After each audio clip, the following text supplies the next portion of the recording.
بسم الله الرحمن الرحيم. الفاتحة إلى روح سيدنا حبيبنا شفيعنا رسول الله سيدنا محمد بن عبد الله صلى الله عليه وعلى آله وصحبه وأزواجه وذريته الله يعني الرجال بالجنة وينفعنا بأسرارهم وأنوارهم وعلومهم ونفعات بركات في الدين والدنيا والآخرة ويجعلنا من حزبهم ويرزقنا محبتهم ويتوفنا على ملتهم وينشرنا في زمرتهم بالعافية وسلامة لهم. الفاتحة. أعوذ بالله من الشيطان الرجيم. بسم الله الرحمن الرحيم. الحمد لله رب العالمين الرحمن الرحيم مالك يوم الدين. إياك نعبد وإياك نستعين اهدنا الصراط المستقيم صراط الذين أنعمت عليهم غير المغضوب عليهم ولا الضالين آمين.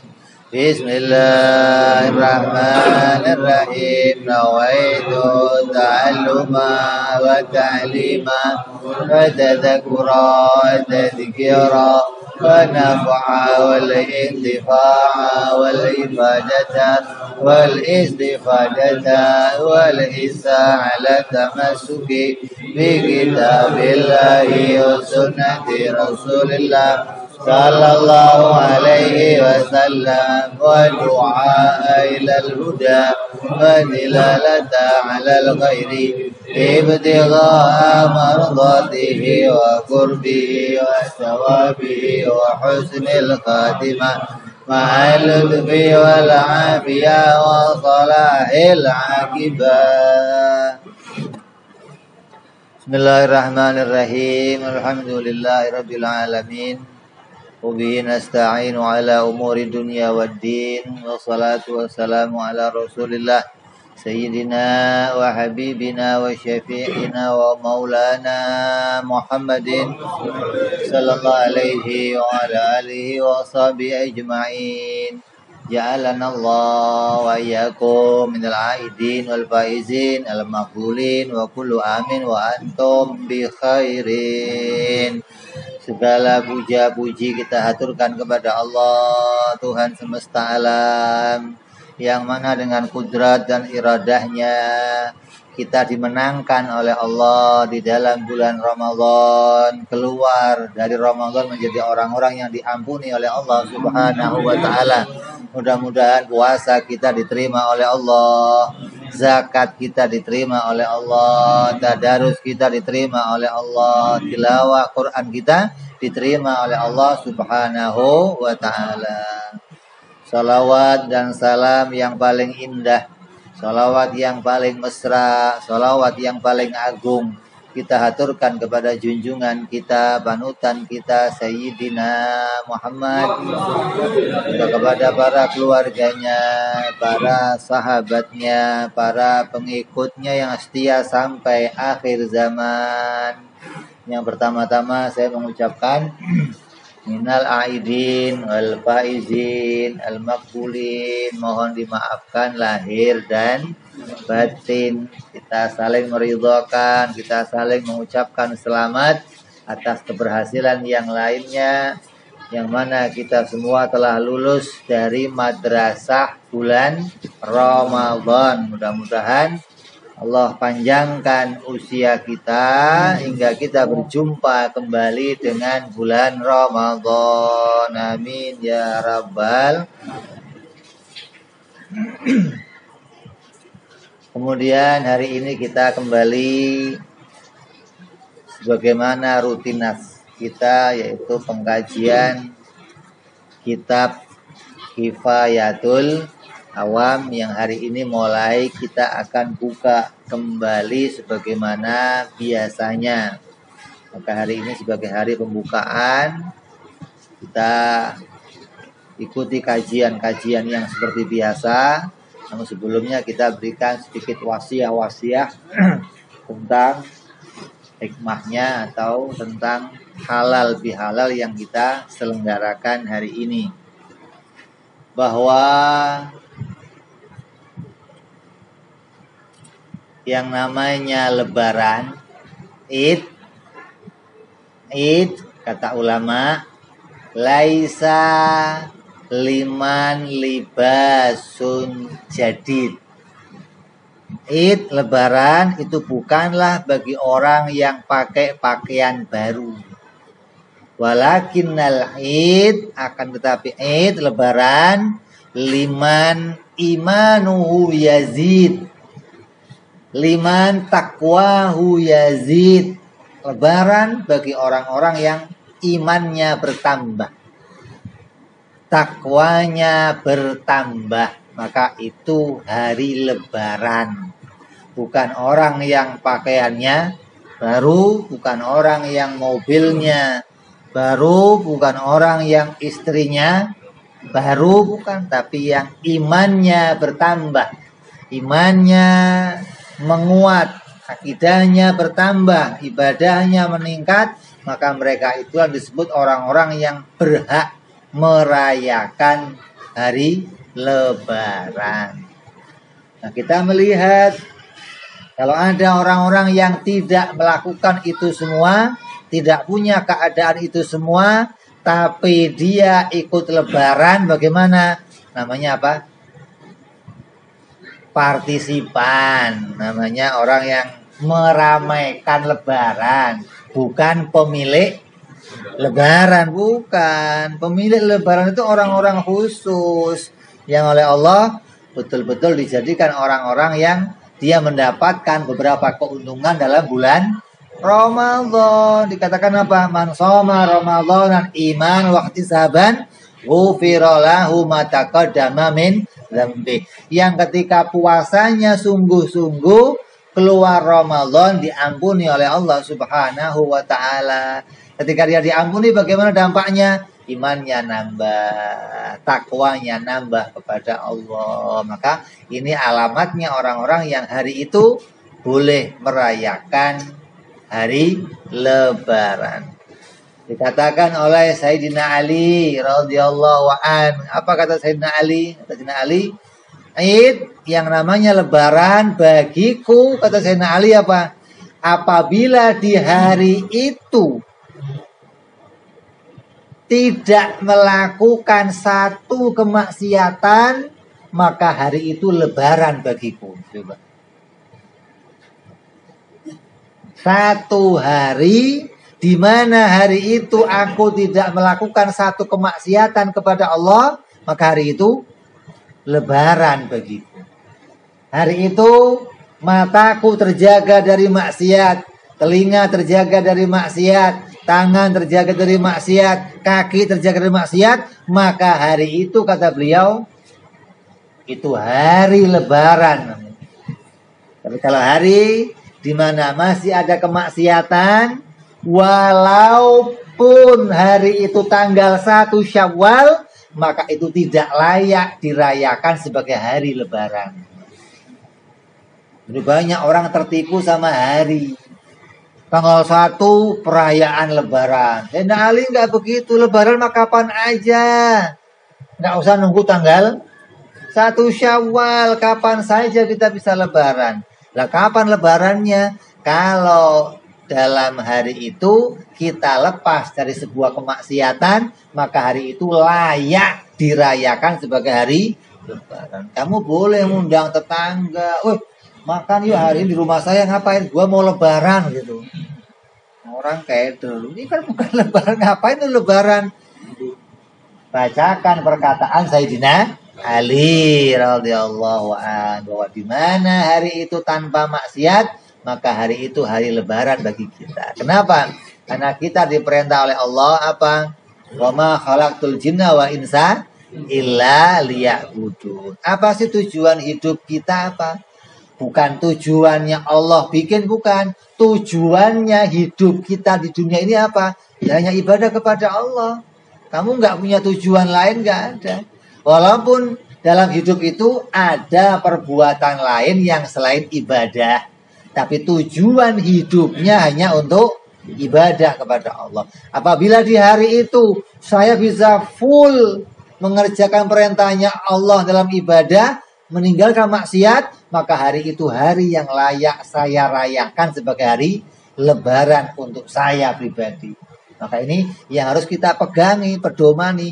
Apa sih Apa sih makna lebaran itu apa?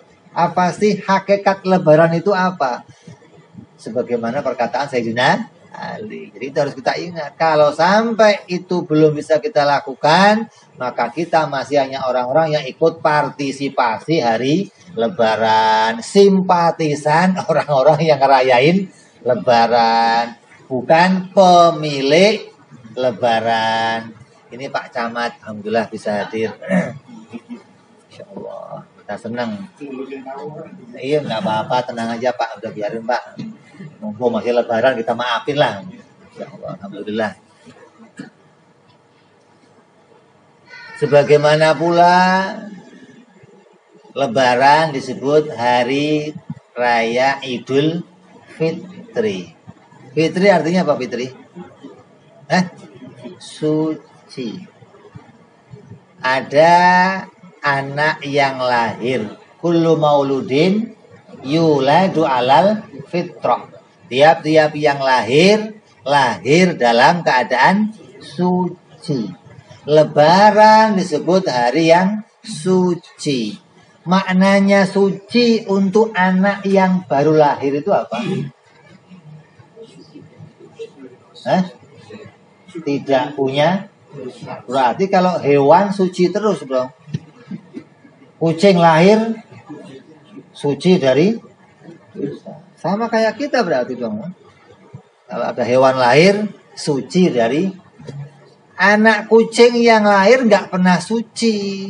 Kenapa? Karena suci yang dimaksud dalam kelahiran manusia adalah mereka lahir dalam keadaan terikat perjanjian suci dengan Allah. Begitu. Lahirnya membawa ikatan perjanjian dengan Allah. Mana perjanjiannya? Allah sumpah kita sebelum lahir di alam arwah. Apa kata Allah? Alastu birabbikum. Apakah aku bukan Tuhan kamu? Bukan ya Allah. Qalu bala syahidna. Engkau adalah Tuhan kami. Semua manusia disumpah oleh Allah. Maka kita lahir dalam keadaan mengikat sebuah sumpah. Maka dia lahir dalam keadaan suci. Sucinya maknanya bukan gak punya dosa. Sucinya maknanya terikat perjanjian dengan Allah untuk tidak mensekutukan Allah. Maka dia lahir dalam keadaan membawa perjanjian suci. Maka perjanjian itu akan kita pertahankan sampai kita mati. Apabila kita rusak perjanjian itu, maka kamu mengotori Idul Fitri. Begitu. Kefitrian kita itu kita kotori dengan apa? Mensekutukan Allah.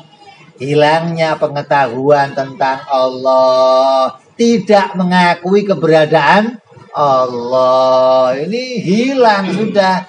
Perjanjian suci kita kepada Allah hilang. Apabila itu masih kita ikat terus, maka kita masih dalam keadaan suci. Artinya mengikat sebuah perjanjian dengan Allah. Adapun kita punya kotoran, itu kotoran dohir. Kotoran luar yang digosok, sikat, bersih, selesai.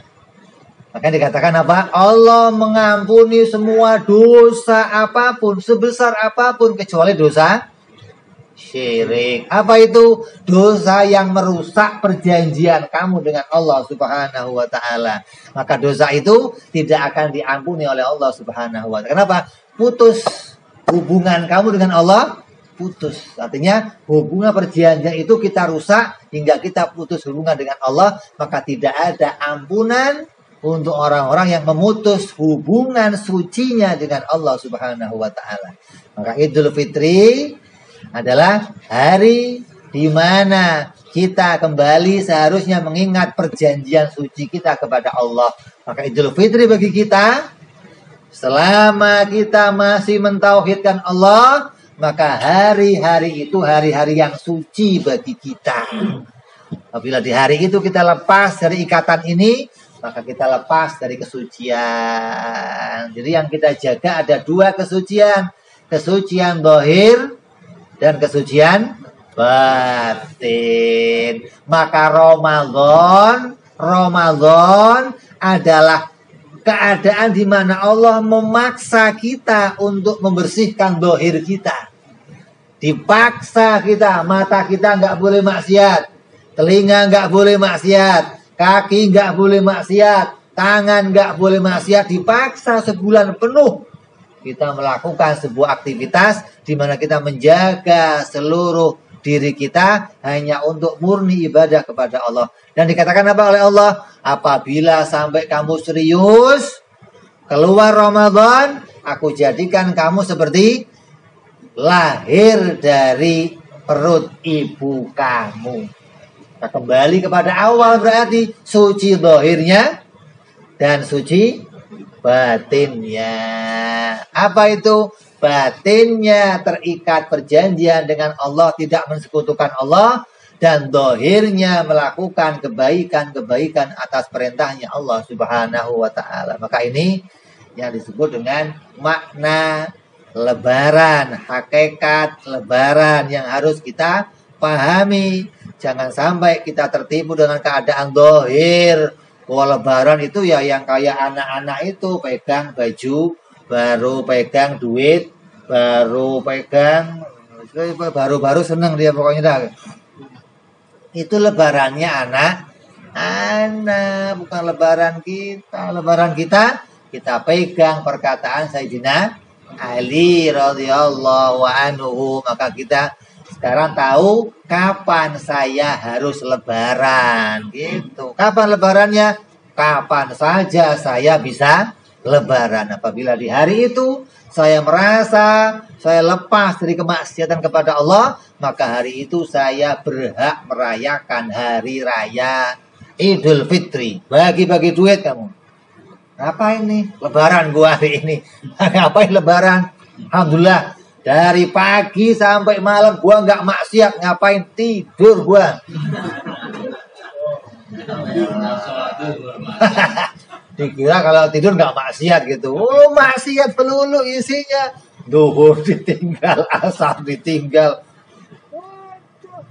Makanya kita harus perhatikan hal tersebut. Jangan sampai kita tertipu dengan keadaan-keadaan orang-orang di luar sana. Apa? Hari Lebaran dijadikan ajang kemaksiatan. Ada? Banyak. Dari masjid selesai turun, salam-salaman yang bukan muhrimnya. Dianggap ini kan lebaran. Itu bukan lebaran justru. Kamu merusak lebaran kamu hari itu namanya. Maksiat keadaan kamu. Kumpul laki-laki perempuan tanpa soft, tanpa hijab, tanpa batas. Itu kemaksiatan yang besar. Sekarang dianggap itu bukan kemaksiatan, dianggap itu hal yang biasa kan wajar, Beb. Ini lebaran kita saling salam. Ingat yang namanya yang bukan muhrim, mau family mau famila, kalau sudah bukan muhrim putus, gak ada urusannya. Artinya salaman cukup begini saja, Maidin, Faizin. Salaman, oh masih dikasih bikin. Masya Allah. Ponakan salaman, cium tangan malah meluk. Oh, ponakan kan nggak batal sama kita. Iya, muhrim namanya. Muhrim itu yang sama kita haram kita nikahi. Itu bagian dari memang kita harus mengikat tali silaturahmi. Tapi kalau yang sudah bukan muhrim seperti siapa? Sepupu. Ini bukan muhrim kita. Istri tetangga. Ini bukan muhrim kita. Lo istri tetangga mumpung lebaran. Dikasih speaking. Repot ya begitu-begitu. Yang ada di bacok. Makanya apalagi di kampung. Di kampung itu lebaran jadi momen untuk maksiat. Kalau pas lebaran, berapa kali saya diundang halal bihalal di Tegal, di Pemalang, ini Beb, orang kampung mau bikin halal bihalal. Yang danain siapa? Orang-orang yang pada kerja dari Jakarta, Beb. Pada pulang bawa duit. Terus patungan ngapain? Mau bikin acara. Dulunya yang diundang pengajian. Setelah itu apa? Berubah jadi dangdutan. Bikin acara besar-besaran, pesta miras, pesta. Itu sudah dianggap ini kan lebaran, momen kita rayakan. Dia nggak tahu isinya lebaran itu apa. Makna yang harus ditangkap dari lebaran itu apa, dia nggak ngerti. Nah kalau kamu nggak ngaji, kamu nggak akan tahu hakikatnya lebaran itu apa. Kalau kamu sudah ngaji, kamu akan tahu, oh ini toh hakikat lebaran. Maka ini hanya apa? Seremonial. Hanya sebagai apa? Bentuk perayaan satu hari. Padahal hakikatnya setiap hari harus jadi hari lebaran. Setiap hari harus jadi Idul Fitri untuk kita seharusnya. Bukan hanya satu Syawal saja. Loh kita menjadikan satu Syawal kayak hal yang ditunggu-tunggu setahun depan baru lebaran lagi. Besok udah nggak ada lebaran karena kamu nggak ngerti hakikatnya lebaran. Maka setelah kamu tahu hakikat lebaran, kita harus tahu oh ternyata setiap waktu kita bisa merayakan hari lebaran tersebut tanpa menunggu setahun, tanpa menunggu puasa lebih dulu. Maka ini hanya aktivitas sunnatilah, ketentuan Allah yang mana kita dituntun oleh Allah, dipaksa untuk jadi orang yang baik, dimasukkan dalam madrasah bulan Ramadan. Kalau kamu tiba-tiba suruh mengikat diri kamu sendiri, sulit. Maka disunahkan puasa Senin, disunahkan puasa Kamis. Untuk apa? Kamis puasa, besoknya lebaran. Maka itu latihan kita untuk mengikat diri dari sebuah kemaksiatan. Tapi kalau kita sudah bisa ke arah itu, maka tiap waktu akan jadi hari lebaran untuk kita. Jangan sampai nanti kita lepas dari Idul Fitri, kita lepas dari madrasah Ramadan, kembali ke habitatnya. Saya tanya, kamu sudah kembali belum ke habitat kamu? Sudah kembali belum? Apa kembalinya? Sholat jamaah mulai tinggal ya. Kalau Ramadan kan enggak, subuh jamaah, maghrib jamaah, tarawih jamaah, sampai witir juga masih witir. Lupa witir berapa rakaat ya? Udah tadarus mulai hilang, qiyamul lail mulai hilang. Ini kembali lagi ke habitatnya. Ibarat orang habis dikurung, dilepas.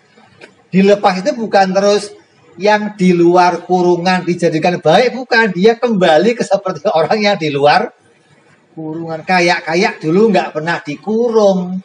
Kayak kita nggak pernah masuk madrasah Ramadan. Maka ini loh fungsinya oleh Allah diulang lagi Ramadan lagi, diulang Ramadan. Agar kita tercetak betul-betul jadi orang-orang yang bisa membersihkan diri kita, menjaga diri kita dari penyakit zahir maupun penyakit batin. Orang lebih banyak memikirkan kepada penyakit zahir. Sekarang aja dana corona berapa miliar? Berapa triliun? Triliun. Bukan miliar lagi, bukan. Hanya untuk ngurusi penyakit zahir. Maka kita juga begitu kadang. Keluarga kita, anak-anak kita yang diurusi perkara zahir saja. Padahal ada perkara batin yang harus kita jaga. Apa itu? Perjanjian suci kita kepada Allah Subhanahu wa ta'ala. Nah, di akhir zaman ini mulai banyak orang-orang yang merongrong kita, yang tujuan utamanya terutama siapa? Iblis. Tidak pernah dia putus asa untuk memutus hubungan kita dengan Allah Subhanahu wa ta'ala. Perjanjian suci kita bagaimana caranya rusak, bagaimana caranya batal, Bagaimana caranya menjadi hancur. Itu tujuan iblis. Kalau ada orang, dia berbuat satu kesalahan, dan dia masuk neraka, tapi dia belum masuk neraka yang selama-lamanya, iblis menganggap dia belum berhasil menggodanya. Karena tujuan dia adalah memutuskan ikatan perjanjian kita kepada Allah agar kita tidak mensekutukan Allah Subhanahu wa ta'ala. Ini yang harus kita jaga. Maka iblis dan para pengikut-pengikutnya mulai menyebarkan fitnah, menyebar berita, menyebar hoaks macam-macam, hingga kita diajak untuk keluar dari mengimani Allah Subhanahu wa ta'ala secara sepenuhnya. Apa itu? Dianggap ada penyakit corona. Nanti ada corona ini apa? Menular, ada penyakit yang disebabkan oleh bukan Allah. Ini sudah menjadi misi. Gimana kita pikirannya rusak, gimana hati kita rusak, hingga menganggap ada satu kejadian yang tidak diciptakan oleh Allah. Kamu kenapa corona? Oh, gara-gara dia nih. Kamu kenapa flu ya? Oh, gara-gara dia nih. Hingga hilanglah ikatan hati kita kepada iman atas takdirnya Allah Subhanahu wa ta'ala. Ini tujuan yang luar biasa. Misi merusak ini misi yang menjadi misi besar, bukan misi kecil ini. Maka kita harus hati-hati. Ini misi yang seumur hidup. Maka dikatakan apa? Quran mengatakan orang Yahudi, orang Nasrani itu tidak akan pernah puas dengan keadaan kita. Melihat keadaan kita nggak pernah puas, kecuali sampai nanti kita mengikuti mereka. Apa yang diikuti? Rusak perjanjian kita kepada Allah Subhanahu wa ta'ala. Itu yang mereka puas. Mereka ini bagaikan iblis. Diceritakan oleh Rasulullah Sallallahu Alaihi Wasallam ketika Rasulullah mendapatkan wahyu surat jin, maka bangsa jin berdatangan kepada Rasulullah untuk berbaiat, untuk masuk agama Islam. Kalau setelah para jin-jin ini banyak masuk agama Islam, Rasulullah nanya, jin, kerjaan kamu dulu apa sebelum saya datang? Kata Rasulullah. Oh, kerjaan saya ya itu ya Rasulullah, ngumpet di sumur-sumur tua, di rumah-rumah tua, di jembatan-jembatan, di hutan-hutan yang angker. Ngapain? Godain manusia. Sampai nanti manusia itu pergi ke dukun, hingga dia mendapatkan jimat dari dukun. Setelah dapat jimat dari dukun, maka saya berhenti menggodanya. Bukan takut sama jimatnya, bukan. Dia sudah rusak perjanjiannya dengan Allah. Maka sudah ngapain digoda lagi. Lah orang yang pakai jimat menganggap, setan udah nggak berani sama gua. Takut sama jimat. Sama Bang Her ya. Jadi dirusak hanya gara-gara apa?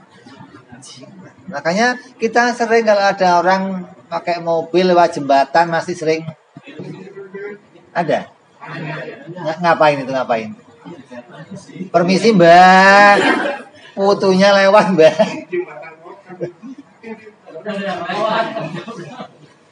Ya Allah, ini sengaja dimunculkan, sengaja mereka mengajak kita untuk ke arah itu agar hati kita mulai lepas perjanjian dengan Allah Subhanahu wa ta'ala. Seakan-akan ada perkara yang keluar dari takdirnya Allah Subhanahu wa ta'ala. Oh, kalau saya nggak din, ntar nggak selamat mobilnya, ntar mobilnya bahaya, ntar.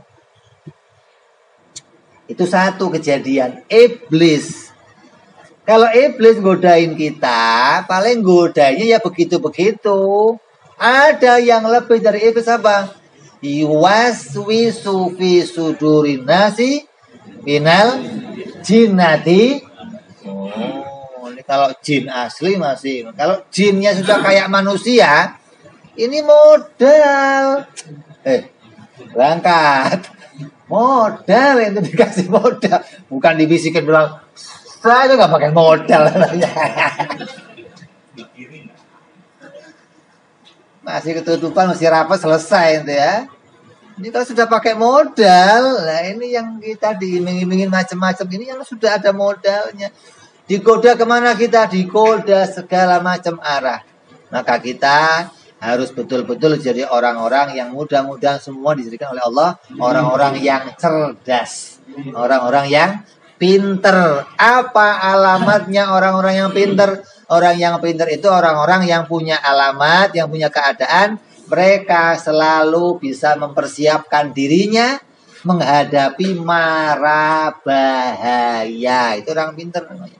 Bukan kalau sudah ketemu bahaya baru mikir gimana cara. Oh bukan, orang pinter orang yang kalau nanti ada bahaya sejak mau berangkat sudah saya persiapkan. Ini orang pinter namanya. Nabi Shallallahu Alaihi Wasallam sudah memberikan kepada kita banyak bocoran. Apa bocorannya? Setelah dari dunia ini, kamu akan kemana? Ke akhirat. Pertama di mana? Alam kubur. Setelah itu, mahsyar, bangkit. Setelah itu, ada hisab. Setelah itu, jembatan sirat. Ini banyak yang akan kita alami nanti. Maka di setiap keadaan ini Nabi telah menceritakan hati-hati. Di kubur yang akan terjadi begini, begini, begini. Di mahsyar begini.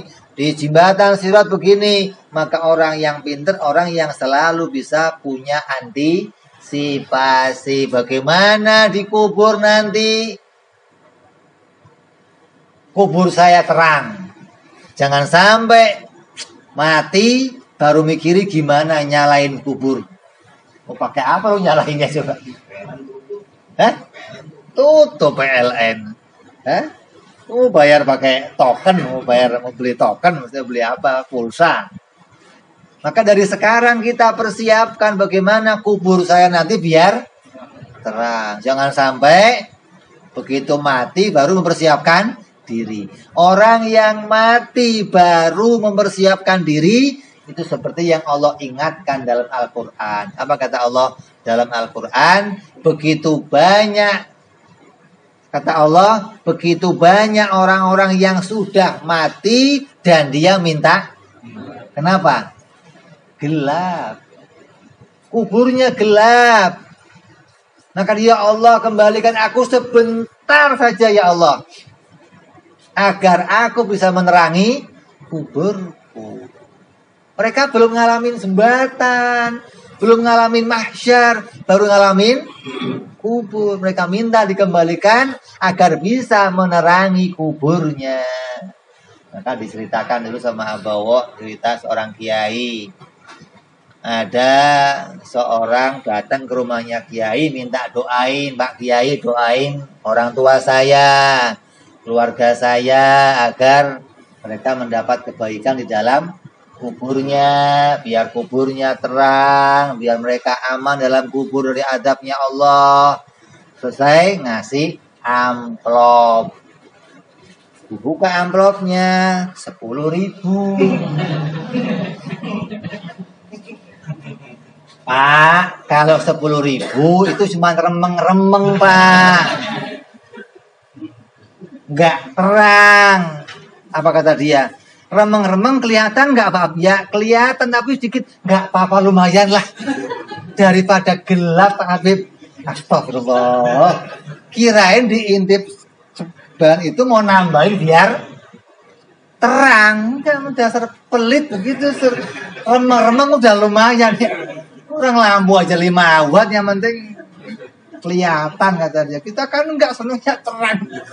Makanya hati-hati. Kita harus pintar punya persiapan. Apa yang harus saya siapkan nanti kalau saya mati? Di kubur saya apa? Maka di antara yang kita mau siapkan, ini hanya bisa dikerjakan ya sekarang ini. Bagaimana modal, bagaimana bekal dalam kubur, bagaimana bekal ketika bangkit dari kubur, bagaimana bekal menghadapi timbangan Allah, bagaimana bekal menghadapi jembatan Sirat. Ini punya bekal yang berbeda-beda, bekalnya nggak sama, gitu loh. Maka kalau orang pinter, dia bisa ngumpulin bekal mulai dari sekarang. Jangan sampai nanti bekalnya mau dicari setelah hari kematian, setelah kita itu tidak punya lagi modal, nggak ada lagi. Maka dikatakan apa? Dalam hadisnya Rasul SAW dikatakan apa? Idza mata ibnu Adam in qata'a amaluhu. Kalau mati seorang anak Adam, maka terputuslah amalnya. Seluruh amal perbuatannya putus ilamin salah kecuali 3 apa? Shadaqatun jariyah. Terus wa ilmu muntaatun apa? Manfaatun bihi. Terus wa waladun soleh yad'ulah. 3. Anak yang soleh, sodako jariyah, ilmu yang ini punya faedah sendiri-sendiri. Sodako jariyah, di mana faedahnya? Dalam kubur kamu terang. Makanya dalam Quran dikatakan, ya Allah, kembalikanlah aku ke dunia ini ya Allah, walaupun sebentar. Untuk apa? Agar aku bisa bersedekah. Ini perkataan siapa? Orang yang di dalam kubur, yang kuburnya gelap. Shadaqatun jariyah wa ilmu muntafa'un bihi, ilmu yang bermanfaat, yaitu ilmu yang terus bisa dipakai oleh orang lain menyebarkan sama orang lain, terus ilmu itu berjalan, maka ilmu itu mendatangkan kebaikan untuk dia, yang nanti ilmu itu akan menaungi dia faedahnya di dalam padang mahsyar. Orang itu akan diadakan dalam keamanan, ketentraman, yang mana orang lain pating jelerit pada teriak-teriak kepanasan, kesusahan, dia dalam ketentraman, kedamaian. Ini faedahnya diantaranya.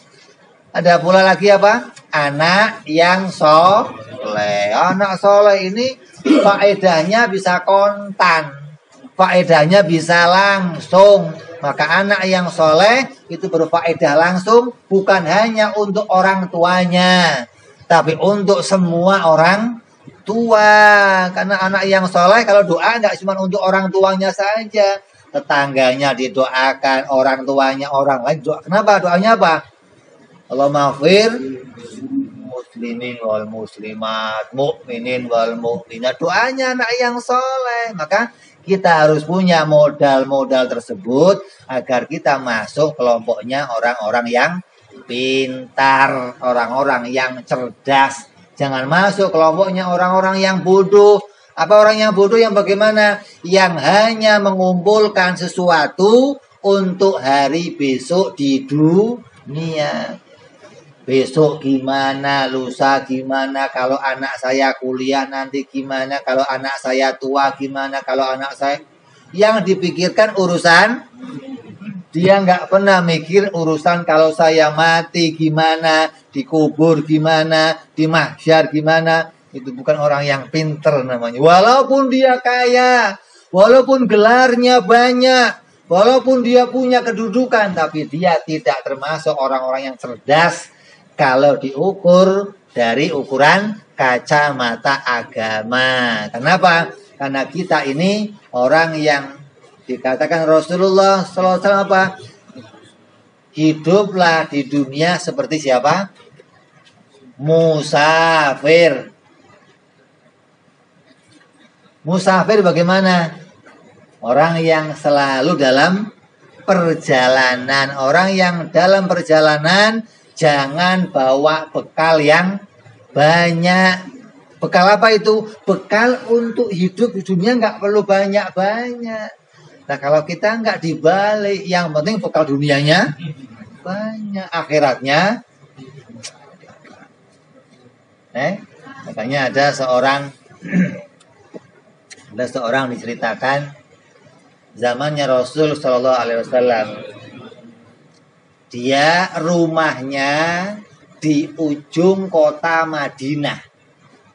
Jauh.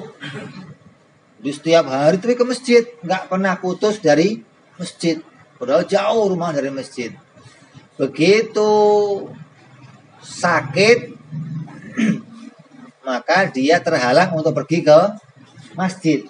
Tapi karena dia bukan sahabat yang terkenal, bukan sahabat yang sohor, artinya yang kalau sohor di depan, Nabi lihat terus, bukannya begitu, maka kehadirannya nggak diperhatiin sama Nabi sampai beberapa hari mati.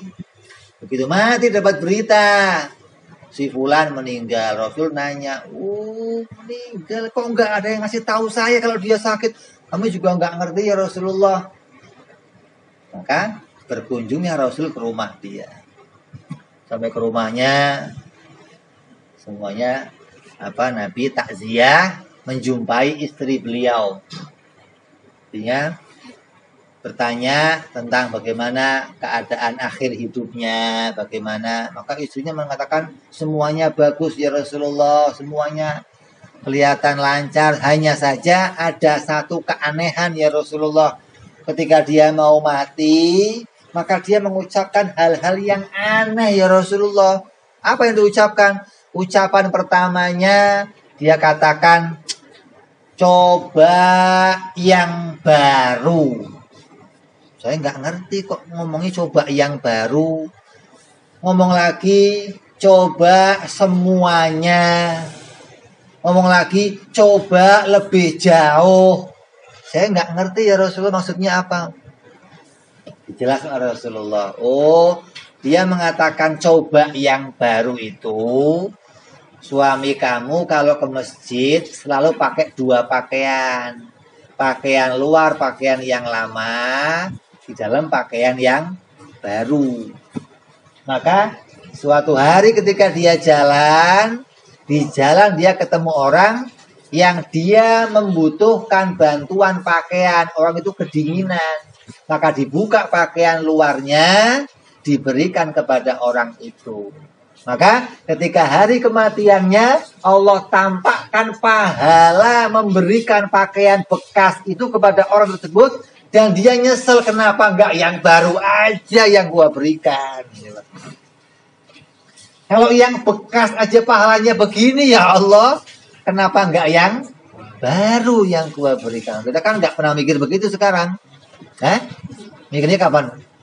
Nanti begitu dikasih pahalanya, lu pernah sedekah? Pernah. Berapa? Pakaian bekas ya Allah.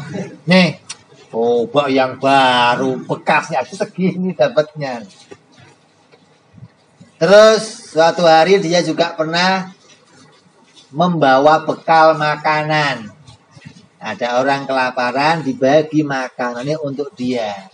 Maka pahalanya Allah tampakkan. Makanya mengatakan, kenapa enggak semua aja gua kasihin ke dia coba. Ini pahalanya diketahui setelah akan datang ajalnya, Allah buka segala macam yang dia kerjakan dan dia menyesal dia kurang melakukan amal soleh. Terus yang lain lagi dibuka, pahala rumahnya yang jauh dari masjid, yang dia melangkah tiap waktu, tiap pahala langkahnya dihitung oleh Allah. Kata dia apa? Coba lebih jauh rumah saya. Coba. Ini dibicarakan oleh Rasulullah kepada istrinya, hingga semua sahabat yang datang tahu, ternyata dibayar kontan oleh Allah Subhanahu wa taala, enggak pakai nunggu nanti. Dia masih hidup saja masih nazak namanya. Nazak itu masa penantian perpindahan alam, antara alam dunia ke alam barzah, yang kadang dohirnya sudah di alam di alam dunia, masih di dunia, tapi telinga sudah masuk ke barzah, pandangan sudah ke barzah, orang lain nggak bisa lihat itu semua, hanya dirinya yang tahu. Maka di masa itu Allah tunjukkan pahala-pahala amal-amal yang dia kerjakan di masa-masa yang lalu. Hingga banyak orang yang ketika nazak dia nangis, ada yang ketika nazak dia nggak bisa ngucapin la ilaha illallah, ketika nazak dia nggak bisa dituntun, ketika nazak berbagai macam kejadian yang Allah alami. Kenapa pada masa itu Allah tampakkan amal-amal yang kita kerjakan. Yang makan bakwan 3 bilang 1, ada Darmaji.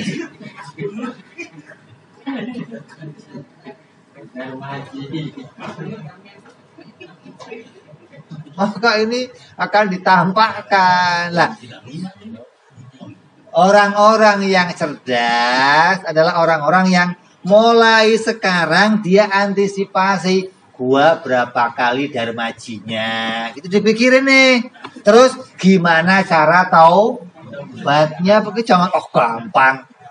Ente jangan anggap gampang. Ini adab nggak gampang. Ini adab ini luar biasa keadaannya. Maka sejak sekarang kita perbaiki segala macam kekurangan-kekurangan kita.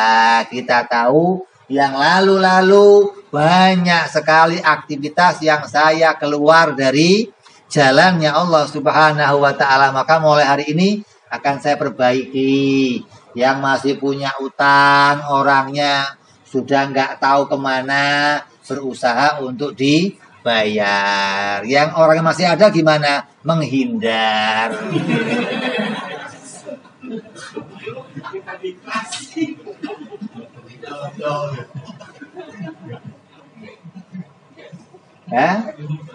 Kalau yang sudah orang nggak ketemu aja kita usahakan, apalagi yang masih ada. Kalau Rasul sallallahu alaihi wasallam kalau punya utang antara orang mukmin sama orang kafir, yang pertama dibayar orang kafir. Kenapa? Nggak akan ketemu di sono. Kalau kita seneng, untung nggak ketemu inilah, biarin lah. Kalau Nabi nggak, gara-gara Nabi nggak ketemu maka dibayar duluan, biar nanti nggak ada urusan lagi. Kenapa? Selesai urusan saya.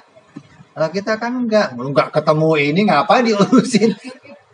Mumpung katanya, mumpung nggak ketemu bodoh amat lah, yang dipikirnya bakalan ketemu. Ini nggak begitu. Jadi ada antisipasi yang harus kita kerjakan, yang mana kita kepingin keadaan kita menjadi keadaan yang menjadi orang-orang yang baik, orang-orang yang seperti orang-orang yang dijanjikan oleh Allah Subhanahu wa ta'ala, yang mana mereka mendapat perlindungan, mendapat pengayoman, ketentraman, mendapatkan kemakmuran dari Allah, karena mereka dijadikan oleh Allah menjadi orang-orang yang menjaga dirinya dan selalu punya amal-amal yang soleh di dunia. Nggak usah banyak. Orang yang pinter itu orang yang nggak pernah mikirin amal yang banyak, nggak pernah. Orang pinter itu mikirinnya amalnya diterima, bukan banyak, bukan. Kalau orang yang bodoh, yang penting banyak amalnya.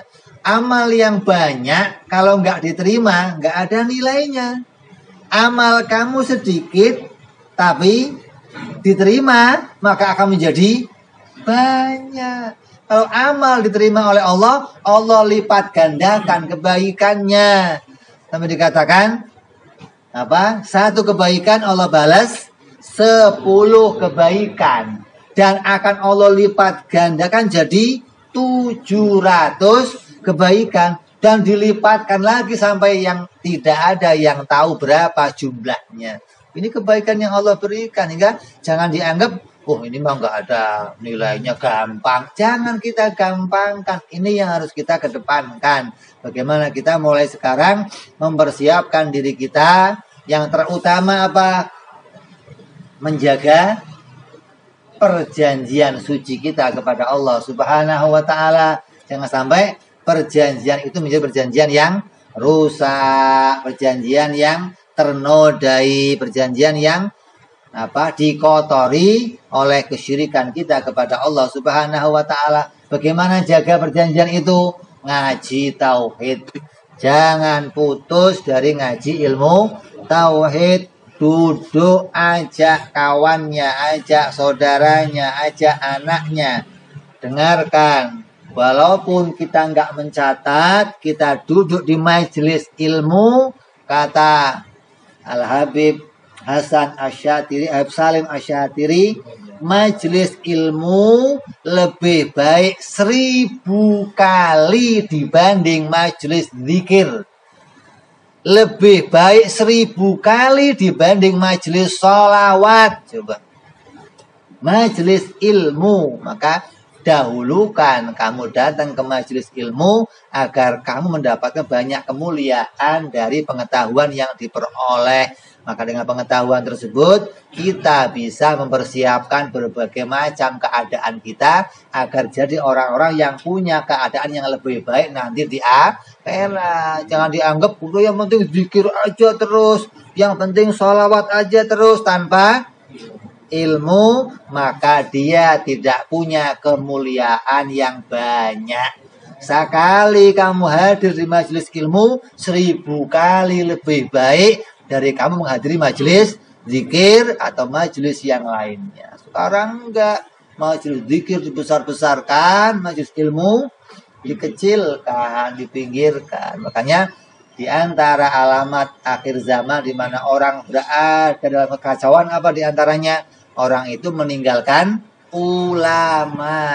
Gimana cara ninggalin ulama? Ninggalin majelis taklim. Mereka menganggap yang penting zikir di rumah, tasbih gede-gedean, zikir banyak-banyakan, ikut majelisnya orang-orang thariqah, baca zikir sekian kali, 1000 kali, sekian kali tanpa majelis rusak. Kamu boleh ikut thariqah berapa saja zikir yang kamu baca, tapi jangan tinggalkan majelis ilmu pengetahuan, karena ini akan membawa kita menjadi orang-orang yang dimuliakan oleh Allah Subhanahu wa taala. Ini wasiat yang sedikit ini mengingatkan kita kepada hakikat diri kita, kemana tujuan kita, dan bagaimana kita menyikapi hari raya Idul Fitri. Bagaimana kita memaknainya. Jangan sampai kita salah memaknai tentang Idul Fitri. Mudah-mudahan kita semua menjadi orang-orang yang diterima oleh Allah, sholat kita, puasa kita, zakat kita, tadarus kita, tilawah kita. Allah jadikan kita menjadi orang-orang yang diampuni di dalam bulan Idul Fitri ini. Dan khususnya kita mohon kepada Allah, mudah-mudahan kita dipanjangkan usianya hingga berjumpa Ramadan yang akan datang. Diberikan tambahan iman, tambahan takwa, tambahan keyakinan, hingga kita menjadi orang-orang yang senantiasa menjaga perjanjian baik kita kepada Allah Subhanahu wa taala dan tidak merusaknya sampai hari kematian kita. Ketika kita mati bisa mengucapkan kalimat La ilaha illallah Muhammadur Rasulullah, mati dalam keadaan husnul khatimah, selamat dunia sampai di akhirat. Amin ya rabbal. Banyak kurangnya dari saya, mohon dimaafkan. Hadanallahu wa iyyakum ajmain. Assalamualaikum warahmatullahi wabarakatuh. Wa ila hadratin Nabi. Al-Fatihah. A'udzu billahi minasyaitonir rajim. Bismillahirrahmanirrahim. Alhamdulillahi rabbil alamin. Arrahmanir rahim. Maliki yaumiddin. Iyyaka na'budu wa iyyaka nasta'in. Ihdinas siratal mustaqim. Siratal ladzina an'amta 'alaihim ghairil maghdubi 'alaihim waladdallin. Amin. Ya Rabbana Rabbana wa anana asrabna la asrabna fatub tauban taghsili kulli hubban wa zalana awrati wa amin rawati wa ghfir Rabbi wa mauludina wal ahli wal ikhwani wa kulli dhi mahabba au jiratin au suhbah wal muslimina ajma'ina Rabbi wa dalan biktisami minna bil Mustafa Rasuli